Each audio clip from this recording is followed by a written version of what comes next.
always going right to the payment portal. I always forget that. Continue. So I don't see them. I mean, 30 stores, I get them occasionally. But We not get enough to worry about. I mean, again, I get that question from owners, and it's one thing for me just to be like, don't worry about it. It's not an issue, but I get it. If I was an owner, you might be a little concerned about people trying to play that game, but I haven't seen it, frankly, at least in my experience. we had it at one of our stores recently where a customer, a new rental came through and I recognized the name and I went back. Every 3 months, this guy's changing units to keep getting discounts. Yeah. Yeah. Yep. And we said the one that's just for new customers, you can't have it. I And mean, he's then got a strong back, that one. yeah, and it's only like it's a small one. It's 5x10, 5x15 unit, but this property actually has two parcels, two sides. I told the manager if he tries it again, he's got to run on the other side of the street and see if he wants to move. I mean, We're not doing it. I did just have that at a site. I will compare notes on that one. It was at a site that it was like a 10x10. And after like 2 months after the bonus or the discount burned off, they would move in another unit and have someone else's name, but it was like their mom. 2 months later, moved out, put it like their brother's name. So they did that, but we were able to find out it was the same phone number. And we referenced that. We're like, you're done. And of course, it's our fault for being the bad guy. Like, well, yeah. Like, no. Yeah. For new customers, one time thing, quit taking advantage of. We did it 3 months. We're not going to go back. Just stop it. Well, thank you, Jim. That's why we even back during COVID, we rolled out that loyalty reward program that people can pay so many months in advance and get discounts. We don't have a lot of people who take advantage of it, but we have certain people that do. And I'm okay if you want to come in and pay 6 months and get 6% off. I'm okay with that. You come in and pay 12 months and get 10% off. I'm okay with that too, because that's less work we're chasing you for. Sure. No, I totally get it. The only thing we do with that, we make sure we schedule the rate increase after they pay that deal for the next time when it comes around. We don't miss them. Make those notes. Hey, I got a question for everybody that's on here. This is we met some people here. I forgot. Sorry. Have you guys been noticing in some of these kind of smaller tertiary markets where just consolidation is happening at a faster clip? For instance, I think last time I mentioned about my Amarillo site Yeah. and 10 Federal. Well, now I have a site in Grand Junction. Same thing. Not a huge town, kind of a smaller town. And in the past few months, Spare Box. Love the Spare Box guys, but they have about 13 locations in this market. Is it Spare Box or Go Store now? What's that? Is it Spare Box or because Spare Box merged with Go Store or No, that's Snapbox. Snapbox? Snapbox and Go Store are the two together. Yep. So many names run together anymore. It's crazy. So it's just interesting. I've never really had to compete, frankly, in those kind of markets with that many locations under one kind of brand, and then me. Just curious if anyone else has kind of seen that in any markets going on. I'm trying to navigate that and try to figure that one out. Unfortunately, yeah, we're seeing it a couple places, and just it's the same thing we just talked about. Just got to be on top of a game. I mean, I just had a client in California I did a mystery shop for because we were out there. We talked about logging all the leads. So I called my buddy Dan Cosgrove at Mercantile. And I said, do me a favor. And we paid for it out of the consulting fee. Mystery shop the store just to see what they do. Because we just talked about that and they didn't do what they're supposed to do. So now the owner's like, okay, we want to shop everybody now. So, shop, it's critical. I mean, that you have to right now, you have to take advantage of every opportunity. And when that phone rings or that box dings, you gotta, whatever it is. Just curious, because I'm always like wanting to see concrete details. Like after you did the consultation, did the secret shop, what was the main thing that they just didn't follow up on? What they didn't do? Not answer the phone, I'll follow up. No name, no number, no follow up. So they can't follow up. Yeah. So sure. And then it's funny because we were doing one and actually I sent them to Shannon over at XPS because they have a call center on one store, but not on the other store because they couldn't figure it out. And we started looking at their length of stay, and their length of stay was 37 months. I'm like, yeah, you guys should have a call center because if you miss one call, yeah, paid for it for like the next 2 years. So, and thank you for that, sir. Did you ever reconnect with We, them? we did talk, they're looking actually at a much higher level of service beyond even the regular, so we'll talk. Good. Good. That's like the easiest sales pitch ever. As long as you just put like a lifetime value cut on one missed phone call. Well, it's There funny you though. go. That's How many people, honestly, and I had this conversation a lot, and it really blows my mind. so, How many people don't know how to calculate their length of stay no. and their length of stay, dollars? I mean, I've gotten to the point now with using the SiteLink software, and especially in Shannon, I remember showing them they had some XPS rentals because when you guys tag it into the software, you can tag it. So I can break out Jim and my stores. I can break out my length of stay overall, and I can break it out by my website rentals, by my spare foot rentals, by my call center rentals. I can break it out by category. Was that directly within SiteLink itself, or is that using a third party that's interpreting that data? Oh no. All I do is export the one report into Excel and add one column in and do a little sorting in it, and you can do it for it. And that's not just SiteLink, you guys. Most of the softwares, they assign I mean, for lack of a better word, I'll call it a username to Right. that transaction. And if it's coming from the call center, your username will be whatever you called call center in there. Your website will be whatever you called website. And it's usually pretty easy to figure out where that rental came from. Now, I will tell you, Shannon, that using some of the third-party integrators for websites and stuff like that, Mhm. sometimes the website just put it in his website. Yeah, Where I want to put it in as website rental, website reservation, website phone call. That way I can track down even deeper to know, okay, I had going to say for the website is, 27 months. But what is my like to say on website rentals versus website reservations? And I can Mhm. actually break it down even closer than that. So giving you Nice. an idea, but by doing that, but I ask people all the time, what's your average length to stay? I don't know. What's your value per rental? Even that would drive you nuts if nobody knows what the value of a rental is. Yeah. So That's I how mean that's how you make your marketing decisions. You got to have that. well, and the other one Brian? is I mean, we it's talked- surprising. it does drive me nuts, but like most of them don't. Yeah. I see a few of you on here. Calling you Call 'em out. out, Eva. Call 'em Oh, she's out. I'm like, calling I'm him pointing out. fingers. All right. Now who's the Grinch, Jim? True. All right. No, But I now can't it's be. Look, I'm wearing a Christmas sweater. with green hair. Look at that green hair, Christmas sweater. Feliz Navidad is what it says. So. But I mean, Introverts of the world. I looked everywhere for it. I used to have a Foo Fighters Christmas, so they were all rocking out Foo Fighters, and I can't find it. I was gonna wear it today, but oh well, it's gone. I thought about grabbing one of my wives or kids' Santa hats, but they don't fit. So sorry, dude. So we just kind of like sit there. I got the visual. Okay, that's all good. I got a question for everybody. Either you can jump on, and say it, or put it in chat. I'm in the middle of again, I use this as a sounding board for my own operations, so kind of selfishly, but hey, I got you here. I might as well ask. Looking for here in the new year, adjusting admin fees. So I'm just kind of curious, what is everyone charging for admin fees? We're doing that. We're changing charge come January 1st. Are you? Okay. What are you doing? I want to hear everybody else first. 15. Jim, what did you say? He wants to compare everybody else's first before he shows his cards. Yeah. Okay.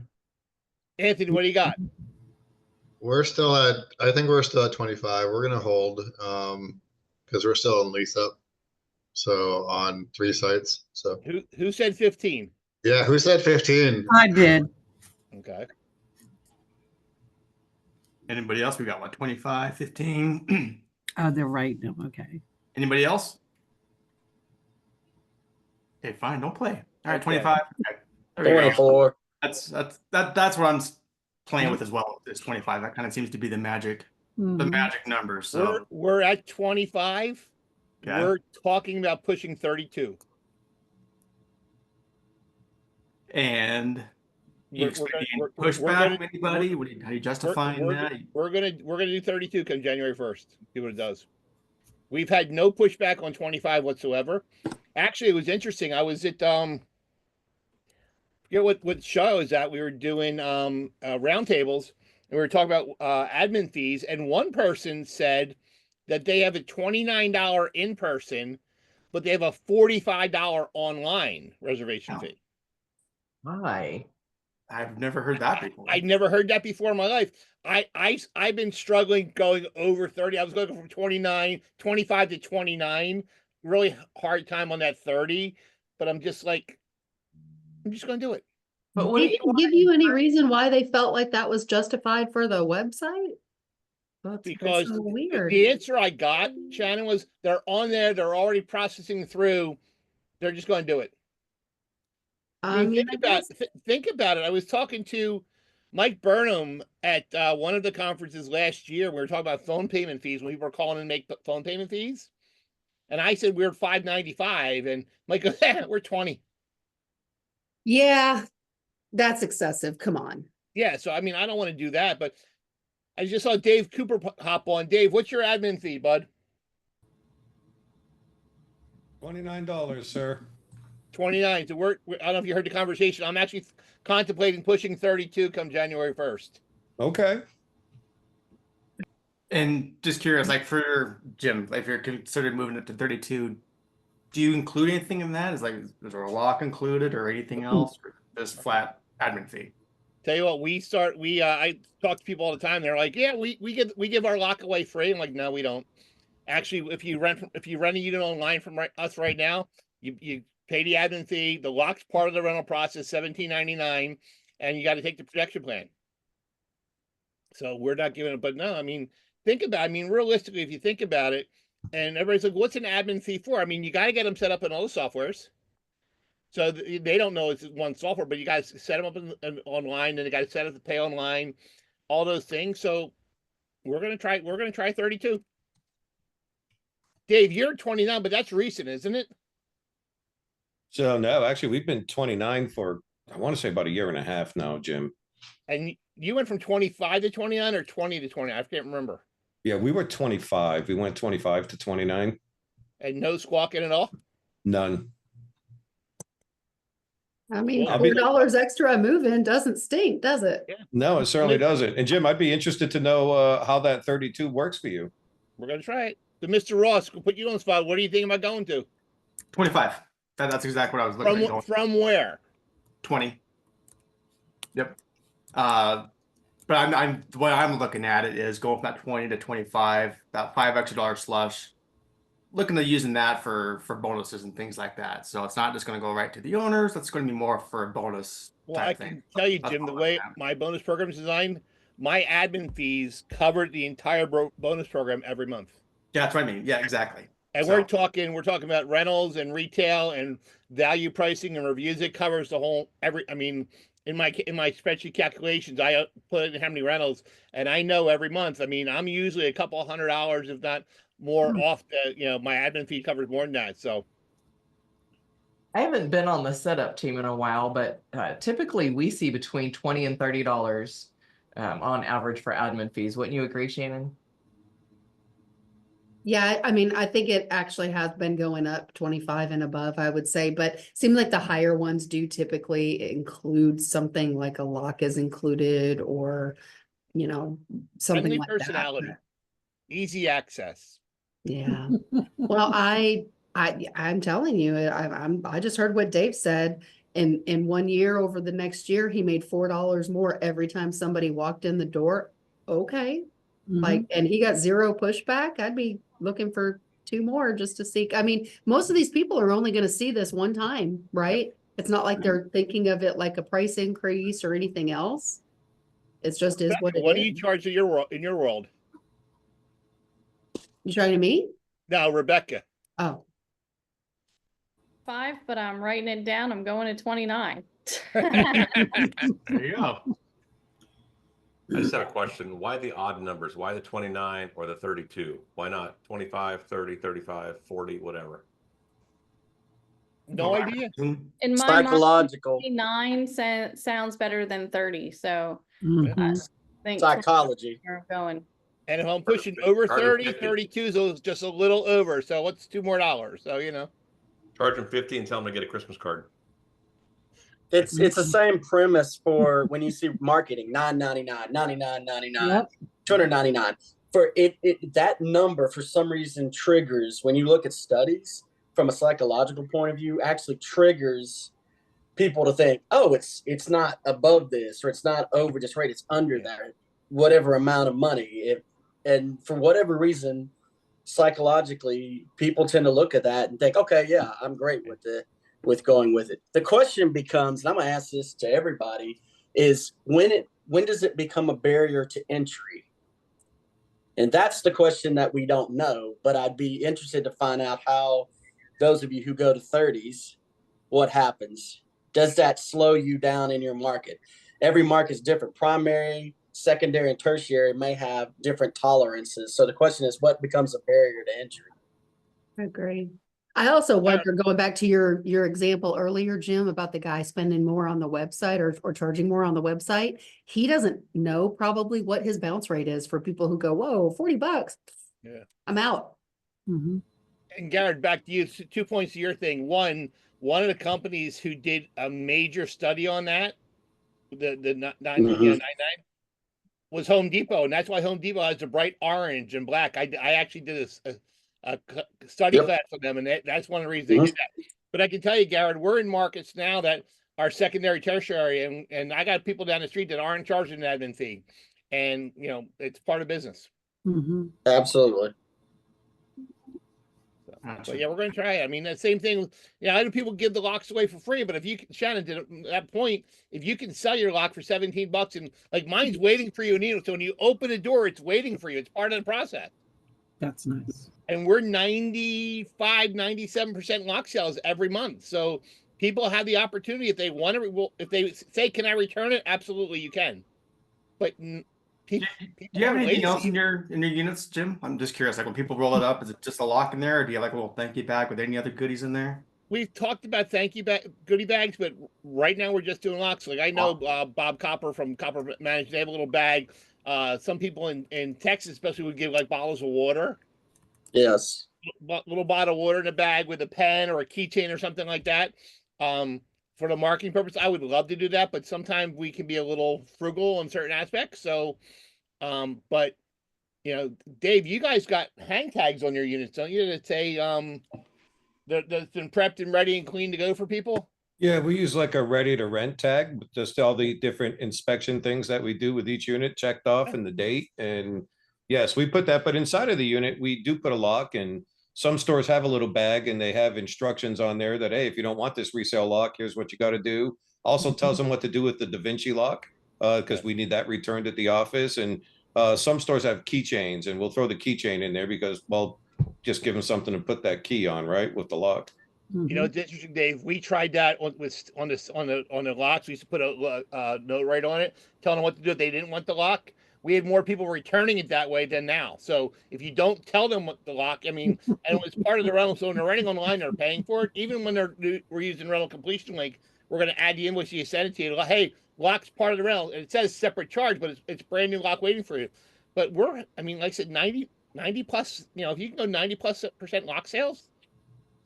And we're only selling the disc locks now, and they're $17.99 a lock. So I mean, well, with our new release of version 3 on the website, we'll have e-commerce added to the site, and we'll be able to just automatically force the lock sale. It'll be in the unit. It'll be charged when you rent online. We're already doing that with our version. So yeah, we're just not paying for the e-commerce. We're waiting for the next version. Yeah. So. I got it. Since we're talking about thank you bags on things aside, I got it. Eva, you're the marketing mind here. I'll put you on the spot for a second. Any thoughts on for QR code or something like that goes to a link to give us a review, putting that inside the unit at the time of moving? Yeah, I don't know if you guys ever, I'm sure most of you know about your Google short link, right? You get a short link where you can ask for a review, and it takes anybody who's logged in or not logged in directly to the review page where it has the stars. It pops up the box, it has the stars and the comment box, and it's a really short, simple step to get reviews. Makes it easier for your clients. So I just suggest putting that in the QR code if you do that. Okay. That's all good information. We actually took that. The short link. We now have signs on all our properties going out saying our customers are our best source of referrals. Would you please, and the QR code with the logo in the middle, and they can do this. We now have it on there. We also have it on a lot of our communication going out to them.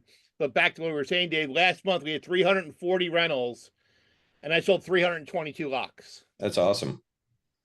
No, that's great penetration. We do pretty well with it. Again, we don't have a whole lot of people that return them.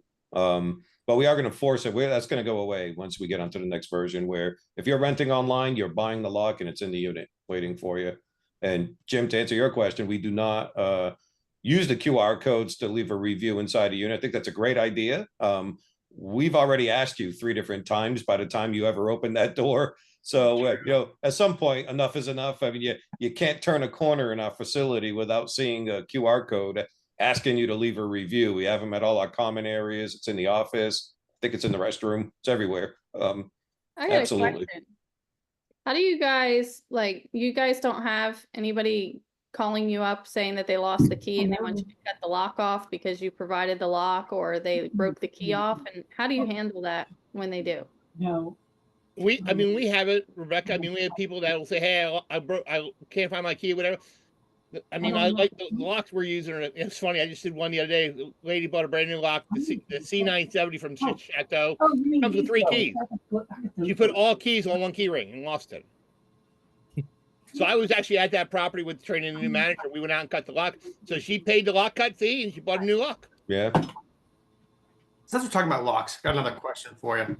So I'm kind of just pushing the discussion here, but it's something I've noticed. Speaking of 10 Federal, I'm sure other people do this as well. I noticed. Sorry, I don't know who that is. I'm going to try to mute the background. Mary Jo. All right, cool. Thanks. Anyway, like for instance, 10 Federal, you rent the unit. Cool. You go to your unit. The lock that they have is, of course, their Da Vinci lock. But as a customer, you now buy that Da Vinci lock. So they don't. We don't. It doesn't sit well with me. It's one of those things like I kind of get it, but I don't want to have access to their unit and their code. And yeah. Does anyone else? They tried that with me to try to get me to buy the locks cheaper. One of the problems I had with it, Jim, we picked up a store in North Carolina that was using just the Da Vinci locks, and we had it where we started doing the walkthroughs and calling people. We had like 10 people who were past due, finally got a hold of. The units were empty. They left the lock on because they thought it was our lock. Right? They assumed it's our lock. Yeah, gotcha. Yep. So I understand why they're doing it, and I do see the merit to it, but we're only using Da Vinci locks. We got 2 colors. We got the red for overlocked, and we'll use the yellow for vacant. So if we're vacant, we use one vacants. But we try very hard not to do that. But doesn't it? I'm just thinking like a legal matter too. Doesn't it open yourself up a little bit, being able to? Well, it's the same thing with if you go with Noki. They tell you, and they tell you point blank that when they're doing it, the managers don't see the code anymore. They got to hit it. You can figure out who has levels to see the code. So there is some levels of security in there, but I still not prefer that. Jim, I'm curious how the manager doesn't see the code if they have to take the lock off if you're using it for an overlocking scenario. Well, they need the code to put the lock on the door, right? Right, but if it's assigned to the customer's using the lock, the coding in there is different. So depending on which assigned vacant, assigned overlock customer using, if a customer has the lock, they say they don't see the release code. Okay, that would make sense. We don't allow that. We force it. If you still have our Da Vinci lock 24 hours after rental, we're calling you looking for it. We charge you $50 if you don't return it. Yeah, as do we, but we just don't allow you to keep it on your door because we don't want access. We avoid that altogether. Plus, we need the lock back because we don't buy a Da Vinci lock to cover every door. So no, we don't either. Yeah, we need the lock back so we can recycle it on the next vacant unit. And we only use them for vacants right now. We don't use them for overlocks. We will use them for overlocks at remote managed stores, but 99% of our stores still have at least one person there. So we're primarily using them for vacants. Yeah, we don't use them for vacants a lot. Some stores we will because of the areas, but we're using overlock now. Actually, in Pennsylvania, because Pennsylvania is one of those laws where we can't overlock till day 20. Yeah, we're actually toying with not overlocking until after the first, because what we're seeing a lot of times is we're putting the locks on the 20th or 21st, and we're taking them right back off 3 days later. So it's too much effort for us. So we're actually talking about not overlocking. They'll be locked out of the gate. They're still locked out of the gate, but we're not going to put the overlock on the unit until actually day 31 or 32 when the foreclosure fees go on. But everybody does it differently. But yeah, Jim, back to your point, I don't think I would be a big fan of using Da Vinci locks on every door. Yeah, okay. Feel the same. We're good.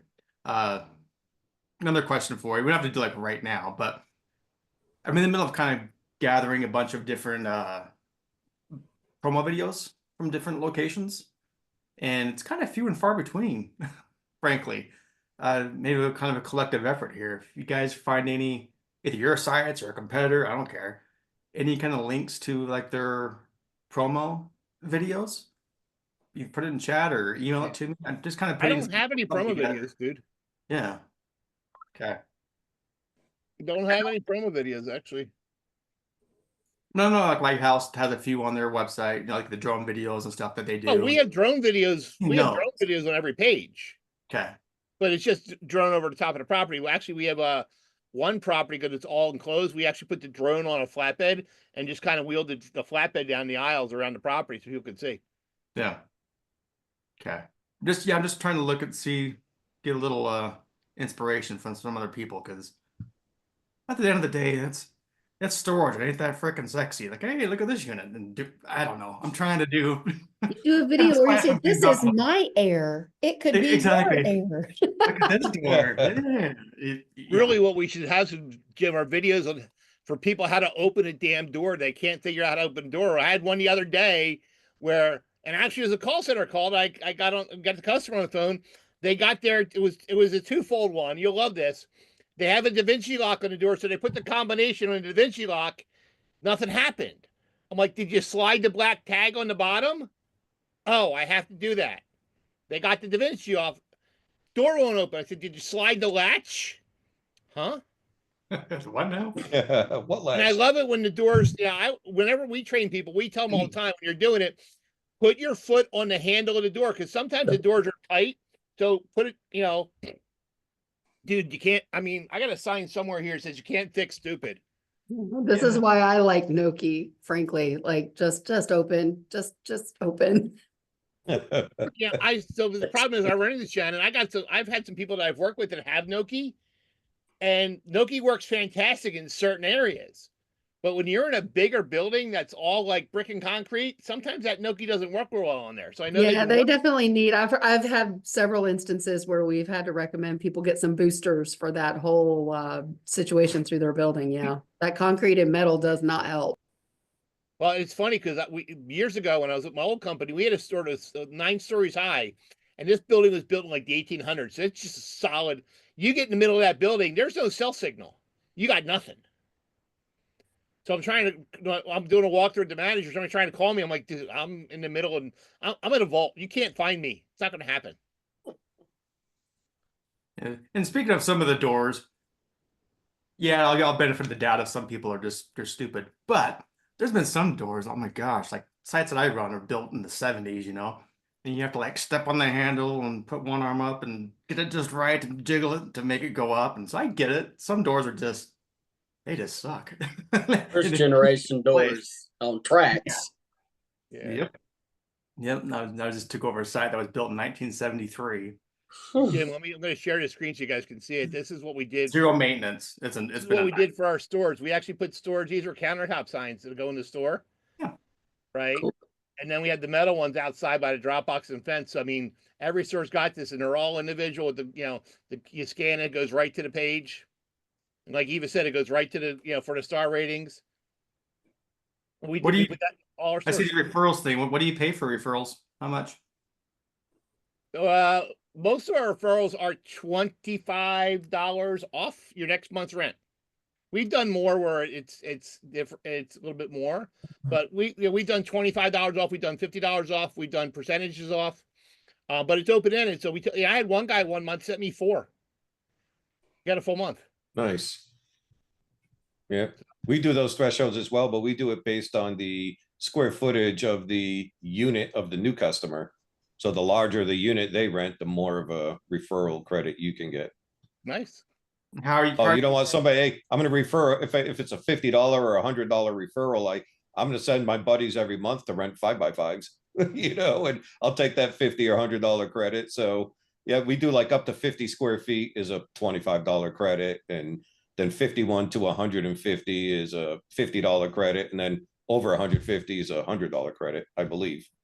How do you promote that? At the stores, we do grassroots marketing. We have it advertised at the stores. We have it on some of our documents and letters that go out to the customers. So it's out there, and we actually have a pretty decent referral program. I mean, it could always be better, right? But it's not bad.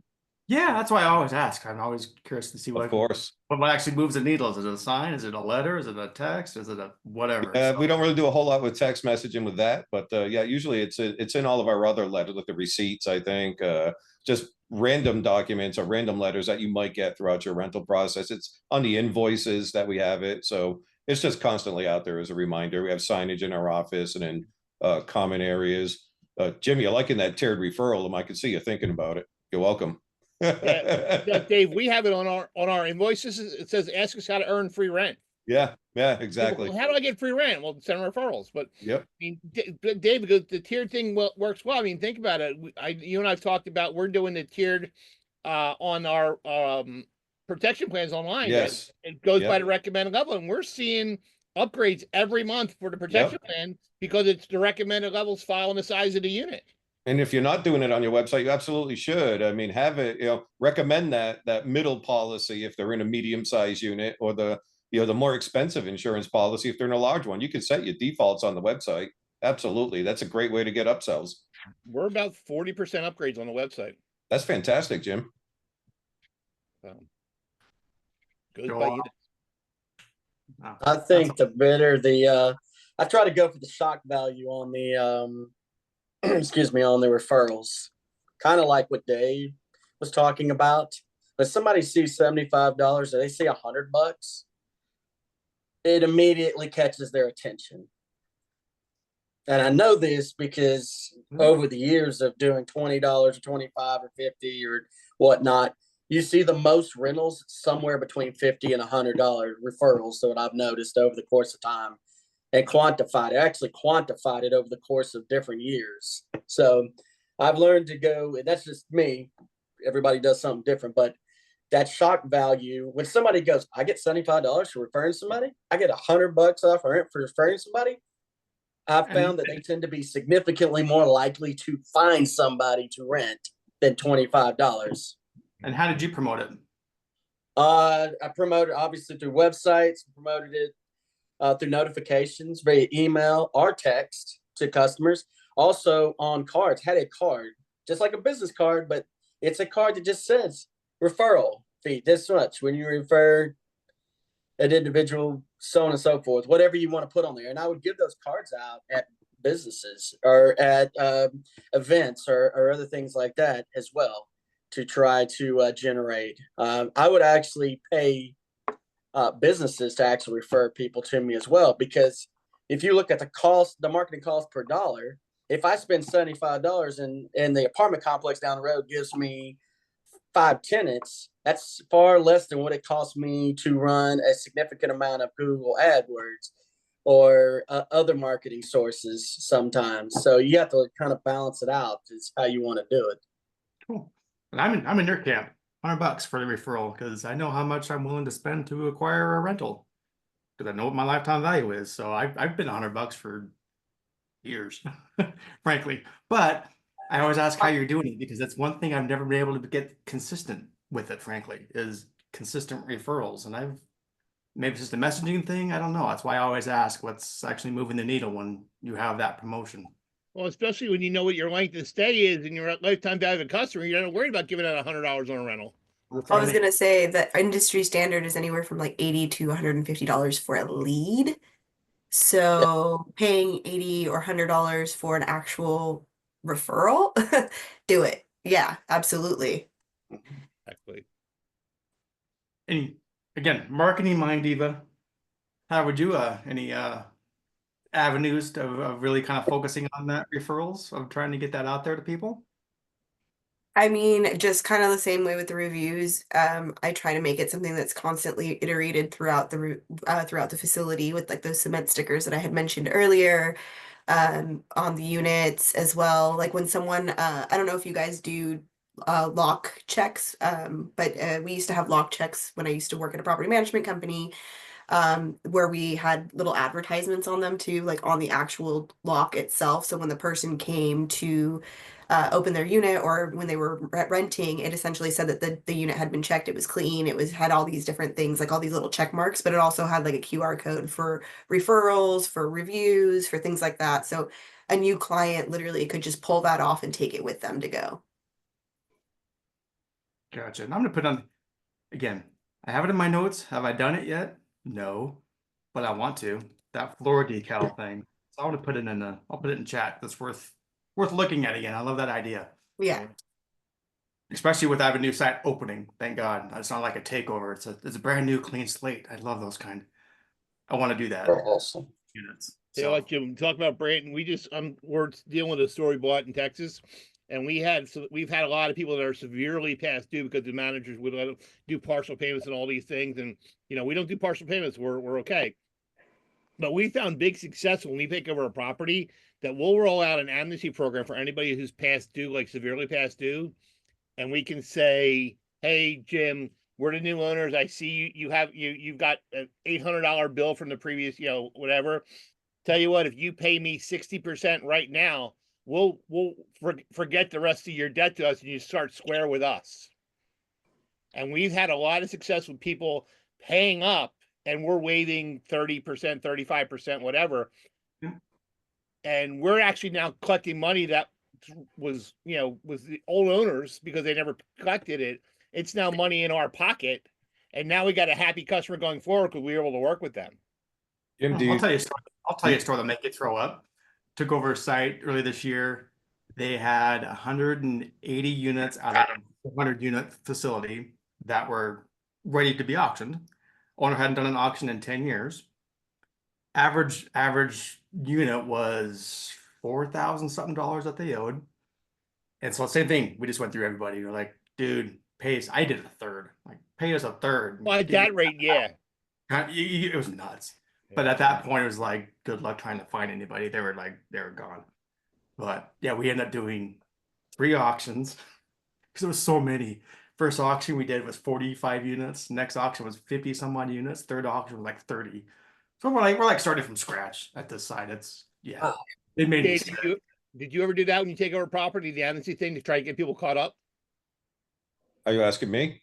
Yeah.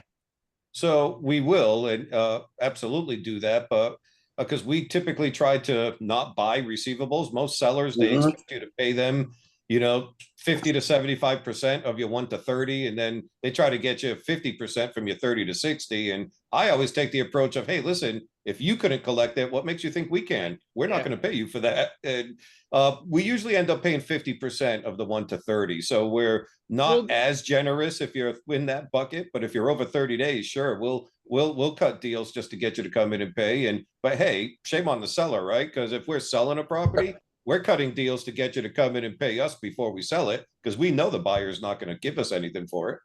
Yeah, so, again, for us, up to 30 days, it's no deal. But if you're like 3 months or more past due, we're going to work with you. Sure. And we've had a lot of success. But the deal is when they come in, I'm saying, look, this is a one-time deal. This can never happen again. But we had a property that we did that for, and guy went right back into status. He came in right before the next auction. He goes, "Hey, can I do that deal again?" We're like, "No, it's a one-time deal." He goes, but I'm like, he had all the money in his pocket. He just didn't want to pay us. They usually do. Usually do is right. But we're like, yeah, at that point, but we had success. And, the one lady, I remember the one lady, it was in Kansas, and she said, I've been wanting to pay them, but they were never on site. They didn't have a website. They didn't take credit cards over the phone. They only took checks. They were never there. So we set her up, and she got set up on AutoPay. She's been fine ever since. So good deal. Shannon, I did have a question for you because I was having this conversation with somebody yesterday. They're talking about, not needing a call center, and my approach on that and my status on that. We always talk about that. Do you guys track? I'm sure you have all kinds of data. what percentage of your calls are coming in after normal business, after like 5 o'clock store time? 30% tops, And is it mostly payments, leads, or problems? 80% non-prospect, so support calls of some sort. Yeah. Lead issues, Most pay- of self-storage is done during operating hours, guys. It just is. But I mean, that was one of the things we were talking about. The one guy was trying to tell me he didn't need a call center because he wasn't They have getting them phone calls here. after hours. Yeah. And I'm like, They miss would 2 or be 3 a news to day, and me. I guarantee you his whatever voicemail system he's using is not tracking how many times people hang up either. But that, Yeah, I mean, but people miss more during the day than they think they do. well, when they but the thing is, after hours, one of the things for me is after hours, a call center can verify and give out a gate code. They can send a text or email. They can take the payment. They can capture the lead. They But- keep things from becoming emergencies is what they Yes. do. So you think about 30% of your calls are after normal hours. Yes. And I'm talking about like weekends on that too, because so many more people are closed on Sundays than used to be. So yeah, even including a full day of Sunday, it's still only a portion of what we're getting, during regular business hours for So- sure. If I asked you to guess how many in an average week, how many people call in because they forgot their gate code? No, that off the top of my head, I don't know that number. But that should But be a I will decent tell you, number, we right? created a mobile app and paid the money for development of a mobile app from scratch, which I don't recommend. Quite frankly, that's a lot of money. And I recommend you just use ours because it's already there. I'm just gonna be real blunt about that because that's expensive. But we created a whole app to do nothing but help people find their gate code because it's that often.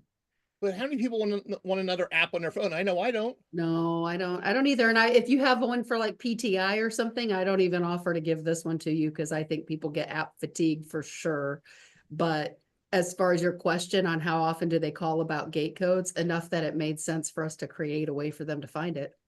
I had a question. You just mentioned about how many people they don't track, how many people hang up. Mhm. I should know what this is. I should have kept track of it. I called another business, wasn't storage, it was totally another business. I called, hung up. Mhm. I immediately got a text saying, "Hey, we saw you just called. We missed you. Here's our information." Is A anyone good else? use of technology right there. Yeah, I say, has anyone else seen that? Use that? I want to try to find that technology and use it myself, frankly. I can tell you, Jim, we train our managers if they cannot use the caller ID phone number for anything because we've all seen horror stories. And I remember the one vividly where a True. girl called because she was Wow. trying to get away from her abusive husband. And yeah, so we train our people that we do not, even with the call center that comes in with the call center, it's got a phone number from the caller ID. We will not call them back. And that's just our philosophy. We're not going to call you. We're going to ask you for the phone number.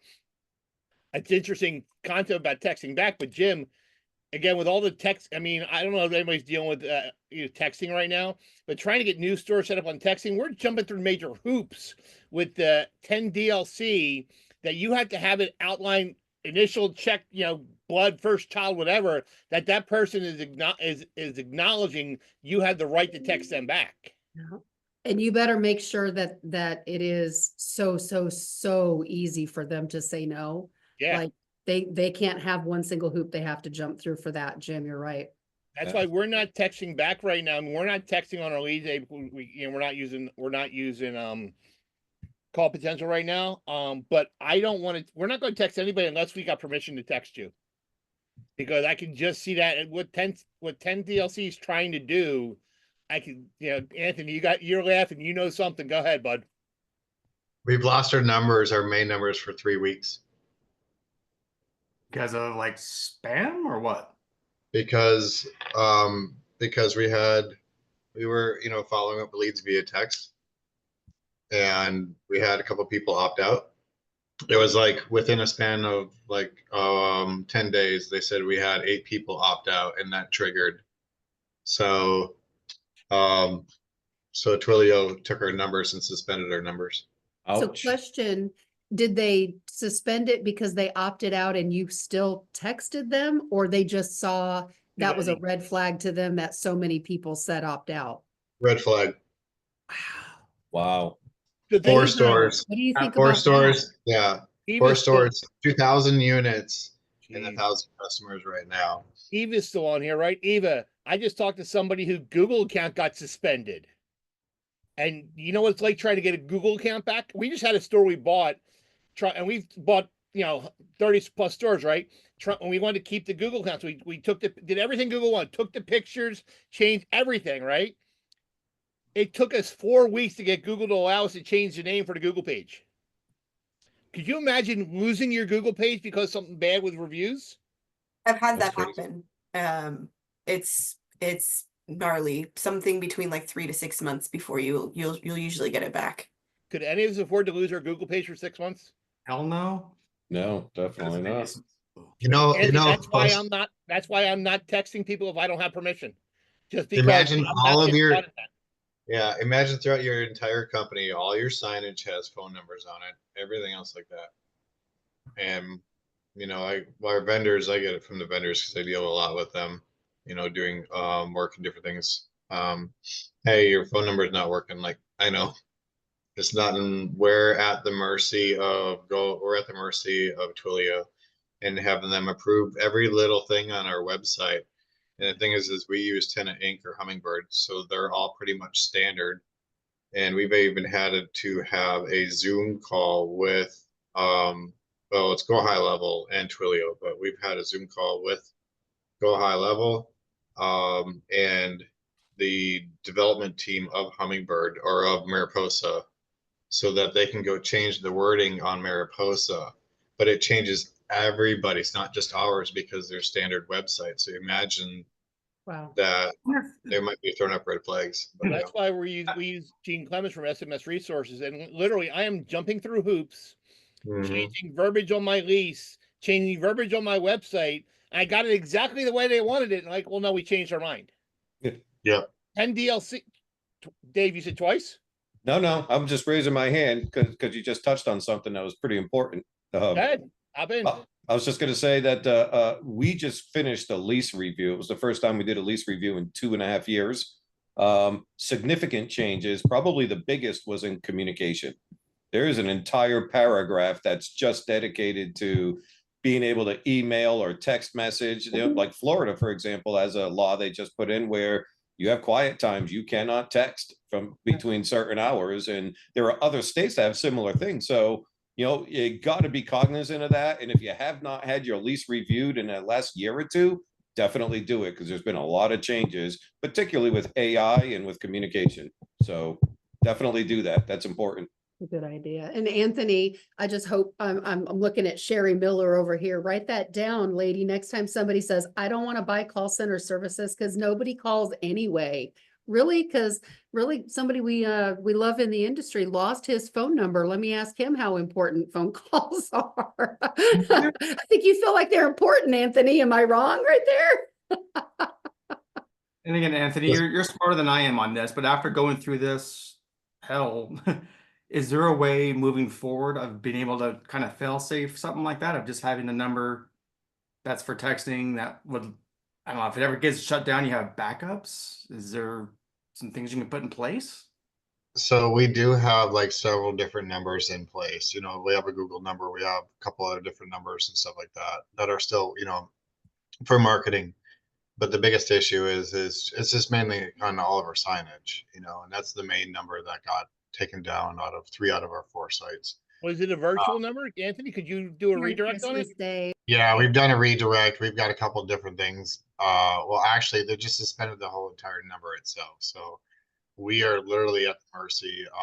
We've been dealing with this for 3 weeks of back and forth of edits of Hummingbird doing special things, because we were like, if y'all don't get involved with this, we're going to completely move to a different software. We don't care what it takes. We're gonna, if Hummingbird was willing to step in and step up to help us out, it was like just that little bit of a threat of, hey, we're gonna move somewhere else and take our business somewhere else. So, what's challenging is that there's so much fraud, and can Yeah. they get past everything? And those of us that are trying to do business legitimately are suffering because of all the fraud. I went on LinkedIn as an example yesterday, and I'm like, something didn't seem right. And I have like 7 different accounts that are not mine. One is mine. And so I tried to email LinkedIn. They're like, well, we can't find your profile. I'm like, wait a minute, it's me. Here's my ID. Here's everything. And they're like, they're like, it's okay that you're reporting inappropriate material. I'm like, hey, inappropriate. They just freaking stole my name and took my stuff. And yet it's hard enough to prove myself. Right. And I've even had credit cards put in my dead sister's name. Other people call up and change. You'd send yourself a credit card on my account, but I can't get in and get my own stuff. It's frustrating. Dang. All right, we got 2 minutes left, but we have one question. I want to make sure we hit it before we leave. Not to open up a whole can of worms on this one, but okay. Has anyone had any human ashes left behind? See, this is the Christmas episode, so let's end on a nice, funny way of ending this session here. So, has anyone had ashes left behind in a unit, and what do you do? Many times. What? I'm going through this. We just tried to reach out to the funeral homes and whatever, and Too old. it's It's foolish, too but old. you know. I reached out to one. Mary Jo's got one right there. Mary Jo, You got the now, visual. now it's yours, Mary Jo. no. I don't assume want they that left it to- behind, like they moved all their other stuff and left that in there. No, at auction, and she says it's not hers. Yeah. So everybody, Mary Jo, put your address in there. Anybody who finds one, just mail it to Mary Jo. Kiss my grits. I'm Shannon, so I think you need sorry. Shannon, you got all that room behind you on your credenza behind you. I mean, I Oh, guess I man. do, but dang, that's But seriously, call funeral homes. Some I could care did. I did all that. nothing. No one. I no, did, but the ashes that I have, you open it and they have a little tag on it from the funeral parlor, and they said that this one's so old that their records don't go back that far. so. Did Gotcha. they have any recommendation for respectful Yes, disposal? yes. It says to go out, say a prayer, and spread the ashes. I don't want bad juju. I'm not going to spread them. Yeah, I can't. I so I can sleep at night. I still put it in one unit, the abandoned unit that you have, and stick it in the corner for Yeah. a year. Yeah. Yeah. I think there's like services, Mary Jo. I've And then, seen them randomly, but there's services of people who will do that for you. They'll come grab the ashes and they'll respectfully send them out and do that for you. Try a veterans group. A veterans group might help you too. That's what I was just thinking. Or Boy Scouts. Honestly, Yeah. Boy Scouts don't want them, I can tell you that. they don't want that. Boy Okay. Scouts do flags, but not that. So Yeah. Jim, I have to hop. I got a 1 o'clock call. Merry Christmas, everybody. Merry Bye, Christmas. guys. great Merry time. Christmas. Merry Christmas. I Merry gotta go too. Christmas. Bye. Take care. hey guys, Thank y'all. Y'all come back now. don't forget your ashes. I All right. know. Merry Christmas. Yeah. Merry Christmas. I had to do this yesterday. I had to do a pay to vacate for a gal because she was crying on the phone, and she's like, please don't sell my stuff. My stuff is in my parents are in the unit. And I'm like, I got you. So it was a rare occasion where I pulled a unit from the auction the day of the auction and said, pay us, pay to vacate by Friday. Actually today, so I make sure she makes payment. And if you can't do it, don't worry. I will have my on-site staff go in and rescue mom and dad. Yeah. So That's good. You got good. All right. Take Bye-bye. care, guys. See you next time. Bye.